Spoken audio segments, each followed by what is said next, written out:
OG cinema చూసి అందరు enjoy చేశారా? ఇంకో సినిమా పోస్టర్ చూపిస్తా చూడండి. చూశారు కదా, ఇది మన future cinema.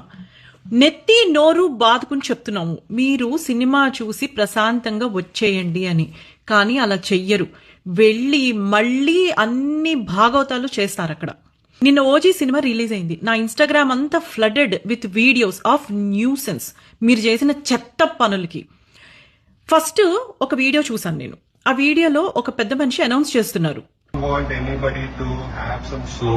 He saying please do not raise slogans అని. ఐ వాజ్ వెరీ హ్యాపీ, అమ్మయ్యా ఒక్కందుకు మనం బతికిపోయాము, మంచి నిర్ణయం తీసుకున్నారు అని. బట్ ఆ హ్యాపీనెస్ షార్ట్ లివ్డ్.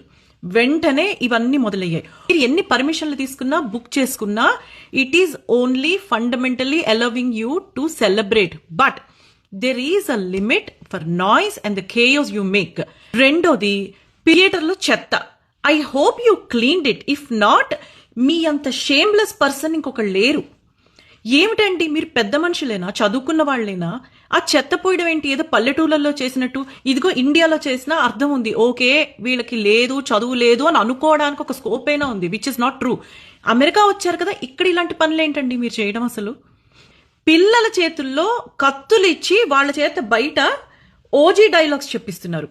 అవి బొమ్మ కత్తులే అవనేంటి. క్రికెట్లో ఎవడో క్రికెట్ బ్యాట్ పెట్టి ఇలా అంటే మొత్తం కంట్రీ అఫెండ్ అయిపోయింది. మరి మీరు ఇలా కత్తులు దూసి ఇలా అంటే ఇంకా మరి ఏమని చెప్పాలి? ఇవేనా మీ పిల్లలకి మీరు నేర్పించేవి? ఇంకా ఫైనల్ థింగ్,